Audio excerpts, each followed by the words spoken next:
روز 19 اکتبر سال 2023 شهردار دوشنبه و رئیس مجلس ملی پالات بالای پارلمان تاجیکستان رستم امامعلی 7 ورزشکاری را که در بازی‌های 19 آسیا برای تاجیکستان مدال آوردند به حضور پذیرفت و طبق وعده به هر کدام آنها وابسته به مدال‌های گرفته‌شان خانه تحفه کرد. تقدیم منزل‌های نو یک باره به ورزشکار تاجیک برای پیروزی در مسابقه‌های بین المللی بار اول صورت می‌گیرد. بنا به اطلاع رسمی رستم امامعلی این هفت ورزشکار را برای نائل گردیدن به مدال‌های طلا، نقره و برنجی در 19مین بازی‌های آسیا در شهر هنگژو چین و بلند برداشتن پرچم تاجیکستان تبریک و تهنیت گفته، همچون نشان قدردانی به سامان محمدبیکوف و دولت بولتایف که در مسابقه‌های گشتین جودو و بوکس در هنگژو سزاوار مدال طلا شدند، کلیدهای خانه سه حجرگی را سپرد. همین طور به تیمور رحیموف برای دریافت مدال نقره در مسابقات گشتین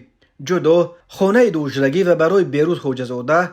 خیراندیش مرودزاده، حق نظر نظروف و مجگونه سمدوه کلیدهای خانه های یک حجرگی تقدیم کرده شد. رستم امامعلی ضمن تقدیم خانه ها به ورزشکاران کامیاب در مسابقه های آینده برای پیروزی تمنا کرده و تاکید کرده است که جوانان باننگ و ناموس، معرف کننده و نامبردار وطن خویش به شمار می روند و همیشه تحت توجه و غمخواری های پیوسته قرار دارند. خاطرتان می نماییم که در بازی های 19 آسیایی که از 23 سپتامبر تا 8 اکتبر سال 2023 در شهر هنگژو برگزار گردید،